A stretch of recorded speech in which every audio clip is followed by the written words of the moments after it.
అందరికీ praise lord అండి. 40 రోజుల ఉపవాస ప్రార్థన ముగింపు సభకి మీ అందరికీ కూడా ప్రత్యేకమైన ఆహ్వానాన్ని తెలియజేస్తున్నాను. ఇదిగోండి, సంఘముగా మేమందరము కలిసి ముగింపు ప్రార్థన మరి సభలో ఏర్పాటు చేసిన ఈ స్థలంలో మేము ప్రార్థన చేస్తున్నామండి.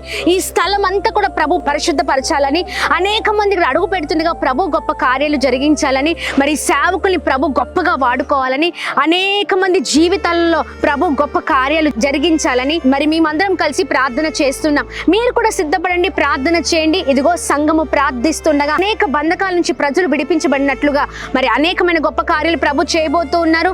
మహా గొప్ప ఆ కార్యాలు మరి ముగింపు సభలో మనం చూడబోతూ ఉన్నాము. ఫిబ్రవరి 28వ తారీఖు సాయంత్రం 5 గంటలకి అమ్మ తేజ మినిస్ట్రీస్ భద్రాద్రి కొత్తగూడెం నందు తప్పక పాల్గొనండి, దైవ దీవెనలు పొందండి. ఇదిగో ప్రభు మాటల ద్వారా మన జీవిత చరిత్రలే ప్రభు మార్చినై ఉన్నారు. ప్రభు గొప్ప కార్యాలు చేయబోతున్నారు. ప్రభు మాటలు అంత గొప్ప శక్తి ఉందండి. నశించిపోతున్న వారి జీవితాలలో ప్రభు అనేకమైన కార్యాలు చేస్తూ ఉన్నారు. మరి తప్పక పాల్గొనండి. ఇదిగో సంఘమంతా ప్రార్థిస్తుంది. ఈ రీతిగా మీ గృహాల్లో మీరు కూడా ప్రార్థన చేసి మరి తప్పక మరి ఆరాధనలో పాల్గొనవలసిందిగా కోరుతున్నాం. దైవ దీవెనలు పొందండి. God bless you all.